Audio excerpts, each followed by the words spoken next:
Hello there, welcome to Plus Talk on PlusLife, where we're all about turning positive into a plus. And my guest today is joining me from Ireland. He has been turning positive into a plus in Ireland for almost 10 years. Robbie Lawlor, good to see you. Thanks so much for having me, Carl. Big fan, so I'm delighted to be here. Well, the feeling is mutual. You're kind of like the hot poster child for AIDS in Ireland. And I say that slightly tongue-in-cheek, but there is a bit of reality to that because you have really become a powerful face and voice for HIV in a country that, you know, watching your documentary film, How to Tell a Secret, seems like there hasn't been much talk about HIV and AIDS. Yeah, completely. Do you know what, growing up, Carl, when people ask you when you're younger what you want to be when you grow up, I never thought to poster boy for HIV would be one of them.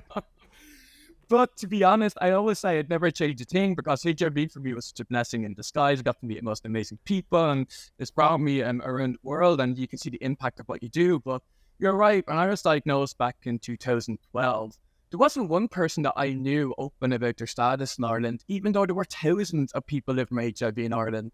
And it just is a proper indicator of the stigma that is here in Ireland. If people didn't feel safe enough to come out about their status.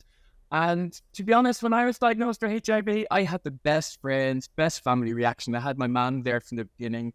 So when I started making all these friends living with HIV and I started hearing like instances of them experiencing stigma, what I realized was all the stigma that was like put on us was because people were just so ignorant around HIV. Do you know, the reference point is still Freddie Mercury in this country. So it's like, how do we change it? And I realized that I was actually part of the problem, right? Because I had all my friends and families backing. I had this story, and I wanted to pursue a new career. So I was like, Robbie, go out there, share your story, and just educate the country because it wasn't an epidemic of HIV, even though HIV rates were rising in Ireland at the time. It was an epidemic of silence. So we need to break out of this cycle of shame, stigma, and silence. And that's what I've done. And now we have so many other great people like this in Ireland. It feels like there's momentum in this country.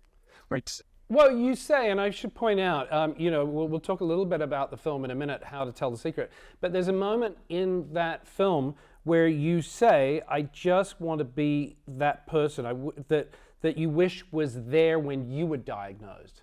And going back to what I said in the intro about kind of being the poster boy, you are now that person and you have become that person for people who are newly diagnosed. How does that responsibility weigh on you?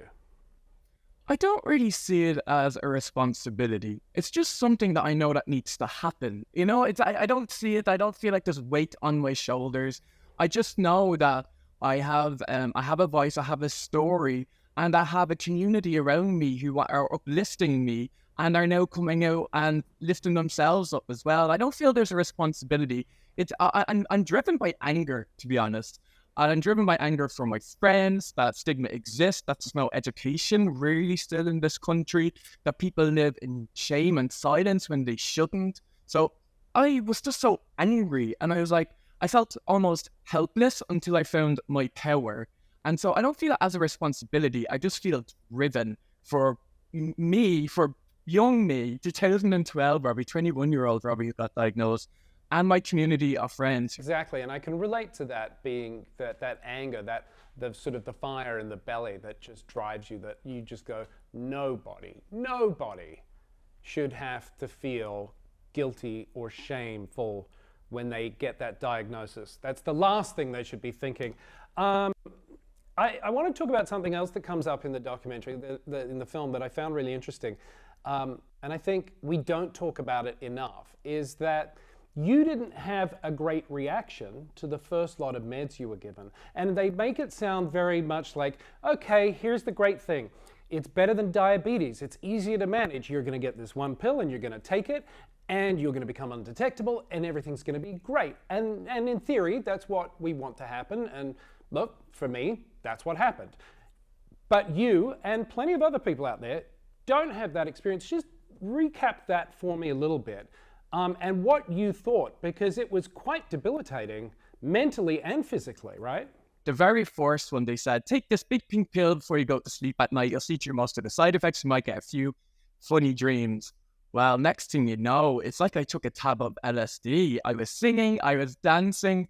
It was like I was like high. All the colours in the room just exploded. And I remember thinking to myself, I'm like, HIV is a fun time. You know what? Like euphoric. But the next day, I couldn't lift my head off the pillow. I was lifeless.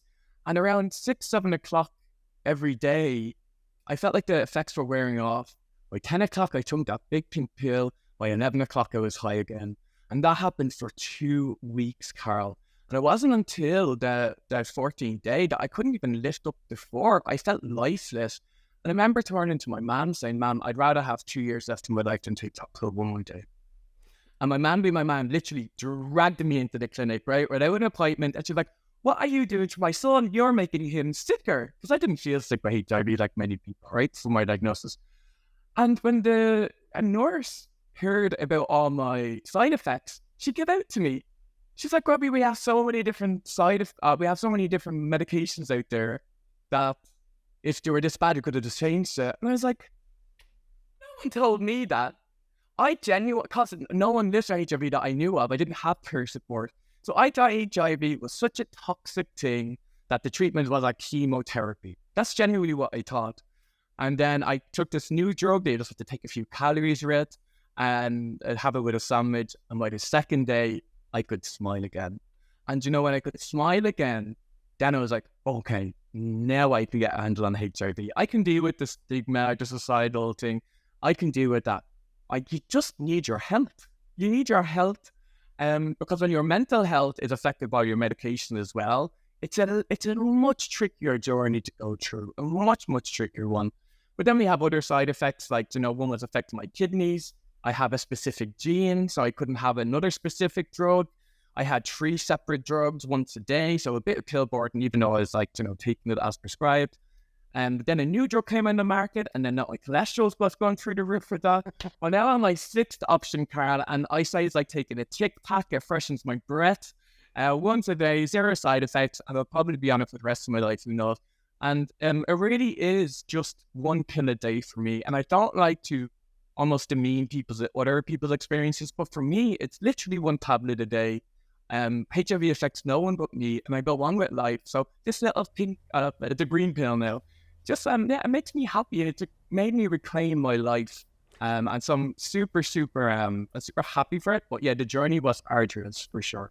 Well, but I think that's a really important story that you just shared, because for a lot of people, they're probably in exactly that same boat as you. You know, that because not just in Ireland, but in, you know, plenty of parts here in the United States and in Australia and around the world, people don't talk about HIV. There's nothing about it anywhere. So yeah, you're a young person, you get that diagnosis. The doctor says, take this pill every day. You go, aye, aye, Captain.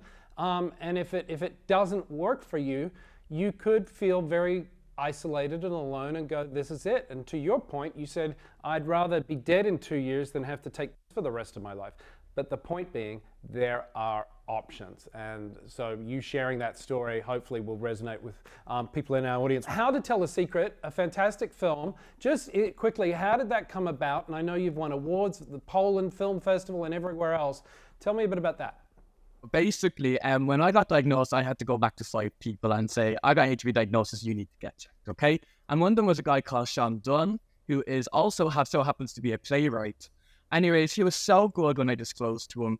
Fast forward a few years, he was like, Robbie, I want me and you to co-create a documentary theatre film, a theatre play about people's experiences living with HIV in Ireland. And I was like, this is such a safe way to get people's stories to the masses. So I was like, absolutely. So we got over 40 testimonies. We made a great take called Rapids. That went all around Ireland, got us on the Late Late Show, which is like an institution in Ireland. Mm-hmm. And then from that, we have Invisible Thread, this production team, who worked with Sean to turn the play into a movie. So the movie is kind of a genre-bending, you know, amazing way of sharing people's stories. It's about how we navigate disclosure. Because, you know, if we have access to healthcare, one of the hardest things to do is to disclose our status.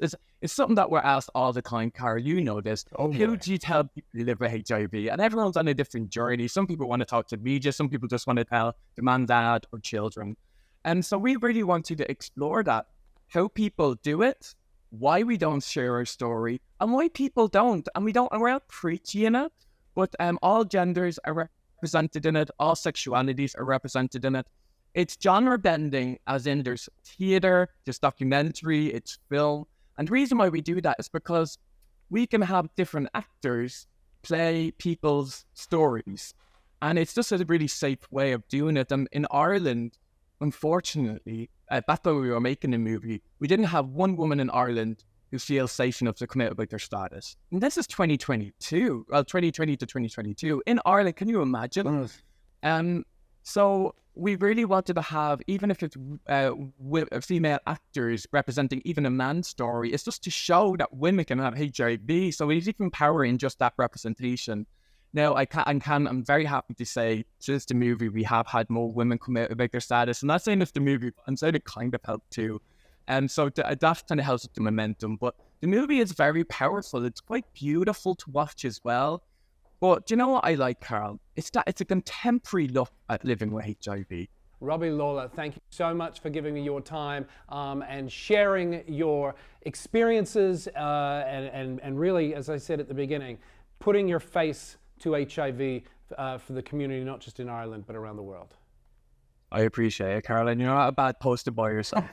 Well, we'll see about that. I got some years on you. That is going to do it for this episode of Plus Talk. If you want more information about what we've talked about, check out our website, pluslifemedia.com. And remember, you can follow us across social media platforms. We are at PlusLife Media. We'll put all of Robbie's details, as well as the details about the documentary, How to Tell the Secret, and the Pos Vibes podcast, where you can catch that. Until next time, be nice to one another. Say hi to your mum for me. See you soon.